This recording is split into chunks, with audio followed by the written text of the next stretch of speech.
SC. Verma simple harmonic motion का numerical 1. A particle executes simple harmonic motion with an amplitude of 10 centimeter and time period 6 seconds. At t is equal to 0, it is at position x is equal to 5 centimeter going towards positive x direction. Write the equation for displacement x at time t. Find the magnitude of the acceleration of the particle at t is equal to 4 seconds. तो इस simple harmonic motion का पहले numerical में हमें कहा है, एक situation दी है कि ए सपोज एक मीन पोजीशन होगी और इस मीन पोजीशन से पार्टिकल इस साइड में पॉजिटिव डायरेक्शन में जा रहा है. अब ये ज्यादा से ज्यादा जहां तक जा सकता है, ज्यादा से ज्यादा दूसरे एक्सट्रीम साइड जहां तक जा सकता है उसे कहते हैं हम एम्पलीट्यूड. वो मीन पोजीशन से एक्सट्रीम पोजीशन का मैक्सिमम डिस्प्लेसमेंट जो होगा इसे कहते हैं हम एम्पलीट्यूड. वो दिया हुआ है हमें 10 सेंटीमीटर. और इस मीन इसे कहते हैं मीन पोजीशन. ये हो गई एक्सट्रीम पोजीशन दोनों. और वो पार्टिकल राइट साइड में जा रहा है, राइट डायरेक्शन में पॉजिटिव एक्स एक्सिस की तरफ जा रहा है. अब जब हमने देखा मतलब at time t is equal to 0, जब हमने ऑब्जर्वेशन करना स्टार्ट किया उस टाइम पर ये मीन पोजीशन से कुछ डिस्टेंस उसने ट्रैवल किया था. वो डिस्टेंस दिया हुआ है x is equal to 5 centimetre. और इसे सपोज यहाँ से स्टार्ट हुआ तो यहाँ से यहाँ जाने के लिए, फिर वापस यहाँ पे जाने के लिए, फिर वापस यहाँ आने के लिए, मतलब एक ऑसिलेशन कंप्लीट करने के लिए 6 सेकेंड लगते हैं. मतलब टाइम पीरियड दिया हुआ है 6 सेकेंड. अगर यहाँ पे है तो यहाँ से यहाँ पे जाना और फिर वापस यहाँ पे आने के लिए 6 सेकेंड लगेंगे. तो हमें कहा है write equation for displacement x at time t. मतलब कोई भी टी टाइम पर पार्टिकल कहाँ पे होगा, उसकी पोजिशन, उसका डिस्प्लेसमेंट फ्रॉम मीन पोजीशन कितना होगा, ये हमें x से बताना है. जनरल इक्वेशन लिखना है पोजीशन का, x का. तो अभी जैसे डिस्कस किया कि ax कितना होगा यहाँ से यहाँ तक, इस साइड में या उस साइड में, एक्सट्रीम राइट है लेफ्ट साइड, तो यहाँ से यहाँ तक आ सकता है. मतलब ये x जो होगा ये मैक्सिमम a हो सकता है. सपोज यहाँ पे है तो वो x is equal to half हो सकता है एम्पलीट्यूड का, या यहाँ पे है तो ये x is equal to a/4 हो सकता है. तो इस तरह से अलग अलग वैल्यूज उसके डिस्प्लेसमेंट की होगी. तो टी टाइम पर वो यहाँ से यहाँ तक, या यहाँ से वापस आ रहा है, या यहाँ से यहाँ तक, या यहाँ से यहाँ तक, कहीं पे भी हो सकता है. उसकी डायरेक्शन कोई भी हो सकती है या उसकी पोजीशन कौन सी भी हो सकती है.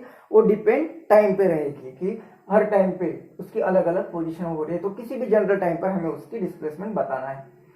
अब जैसे कि ए वैल्यू a/2, या हो सकता है कि उसकी वैल्यू यहाँ पे कि 0 या यहीं पे है, तो हम इसे लिख सकते हैं a/1, यहाँ पे लिख सकते हैं a/2, यहाँ पे लिख सकते हैं a/0.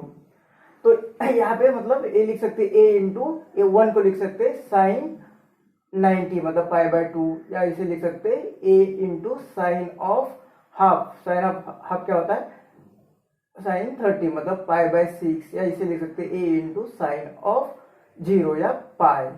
इस तरह से लिख सकते हैं. मतलब ये जो वैल्यू है यहाँ पे x की, मतलब ये जो वैल्यू है इसे हम इस तरह से लिख सकते हैं. मतलब हम x को लिख सकते हैं a/sin ऑफ ये थीटा, ये जनरल थीटा, और ये थीटा डिपेंड रहेगा टाइम पर. मतलब थीटा क्या होता है is equal to omega t. तो इसे लिख सकते हैं हम x is equal to a sin of omega t. और ये t की अलग अलग वैल्यू होगी तो ये थीटा अलग अलग होगा. मतलब इस तरह से थीटा अलग अलग होगा. तो इसे मल्टीप्लाइंग वाला फैक्टर, ए को मल्टीप्लाई करने वाला फैक्टर अलग अलग होगा. तो ये डिस्प्लेसमेंट अलग अलग होगा. ये इक्वेशन मिलेगा हमें कब, अगर ये पार्टिकल यहाँ से स्टार्ट हो रहा है तब.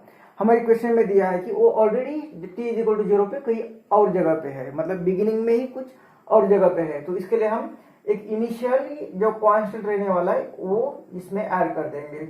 इस एंगल में कुछ ऑलरेडी ऐड करना है हमें. इसे बोलते हैं हम एपोक, या ये होगा बिगिनिंग वाला फेज, या डेल्टा से दिखाते हैं, अल्फा से दिखा सकते हैं. तो इस तरह से ये इक्वेशन होगा displacement of the particle performing simple harmonic motion. ये इसे किस तरह से इक्वेशन को डिराइव किया जाता है वो आपने बुक में ऑलरेडी पढ़ा होगा, या बुक में आप पढ़ सकते हो. तो यहाँ पे हम इसे डिराइव किस तरह से करना है ये डिस्कस नहीं करेंगे, ये ऐसी जनरल इंफॉर्मेशन. लेकिन ये हम इक्वेशन में है कि राइट करना है, तो वो डिराइव नहीं करना है, तो हम राइट डायरेक्टली ये इक्वेशन होगा जनरल इक्वेशन.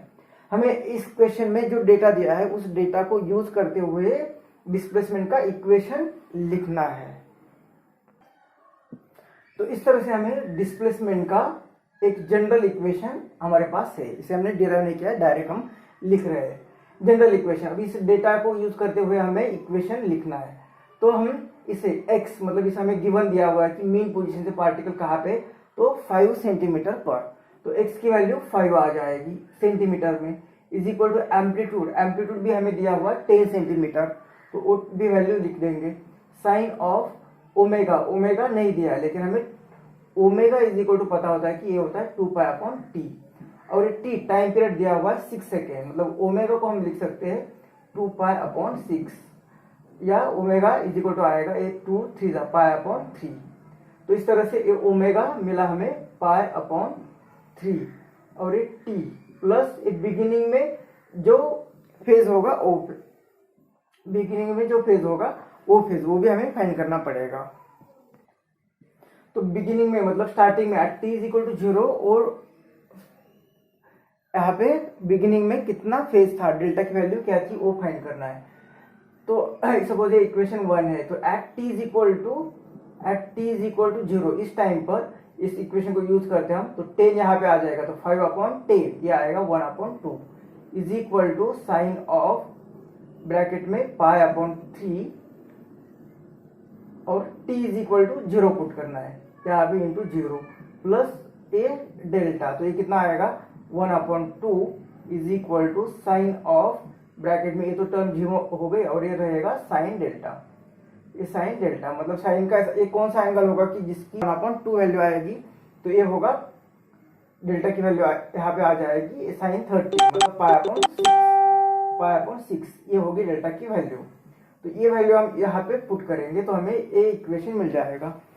तो ए इक्वेशन क्या रहेगा, x इज इक्वल टू मतलब x इज इक्वल टू, ये पोजीशन फाइंड करनी है हमें, a मतलब 10 amplitude 10 sine of omega, omega कितना मिला है अभी ओमेगा t, ये ओमेगा, और किसी भी टाइम के लिए अभी ये हमें at t is equal to 0 ये इंफॉर्मेशन दी थी यहाँ पे कि तब इसका डिस्प्लेसमेंट कितना है 5 सेंटीमीटर पर, t इज इक्वल टू 0 के लिए।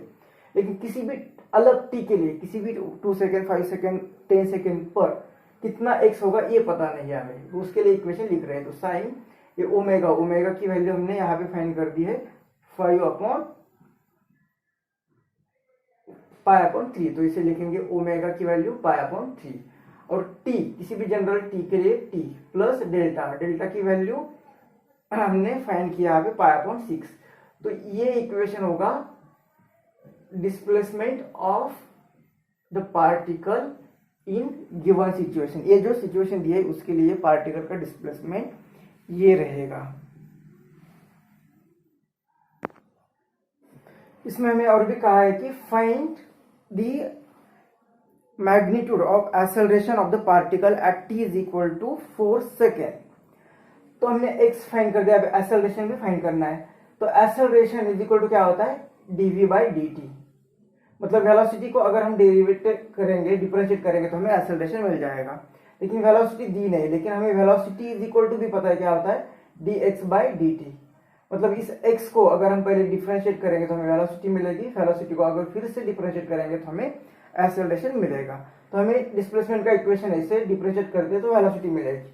तो इसमें से इसे डिफरेंशिएट करते तो हमें डायरेक्ट इस सिस्टम के लिए इक्वेशन मिलेंगे, इसे डिफरेंशिएट करते हैं तो जनरल इक्वेशन, किसी भी इक्वेशन के लिए जनरल इक्वेशन होगा उसके लिए वेलोसिटी और एक्सेलरेशन के फॉर्मूले मिल जाएंगे।